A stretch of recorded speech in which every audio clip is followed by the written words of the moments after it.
Kavitha gold and diamonds ഓണത്തോടനുബന്ധിച്ച് നടത്തിയ സമ്മാന പദ്ധതിയിലെ വിജയികൾക്കുള്ള സമ്മാനങ്ങൾ വിതരണം ചെയ്തു. കവിത ഗോൾഡ് ആൻഡ് ഡയമണ്ട്സ് ഓണത്തോടനുബന്ധിച്ചാണ് മെഗാ ഓണം ഓഫർ എന്ന സമ്മാന പദ്ധതി ഒരുക്കിയിരുന്നത്. ഓഗസ്റ്റ് 17 മുതൽ സെപ്റ്റംബർ 15 വരെയായിരുന്നു പദ്ധതി. നറുക്കെടുപ്പിലൂടെ വിജയികളായവർക്കുള്ള സമ്മാനങ്ങളാണ് പട്ടാമ്പി ഷോറൂമിൽ നടന്ന ചടങ്ങിൽ വിതരണം ചെയ്തത്. ജയശ്രീ ചൂരക്കോട്, സതീഷ് മുതുതല, പ്രീജ വാടാനംകുറിശി, ആമിന വി കെ കടവ്, സുബ്രഹ്മണ്യൻ ചാലിശ്ശേരി എന്നിവരാണ് സമ്മാനത്തിന് അർഹരായത്.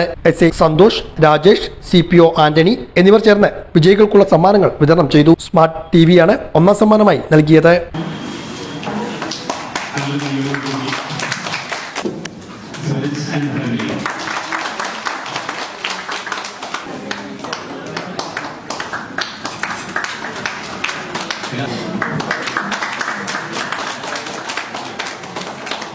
ചടങ്ങിൽ Kavitha gold and diamonds Pattambi showroom chief manager Nisha, manager Dinesh, marketing manager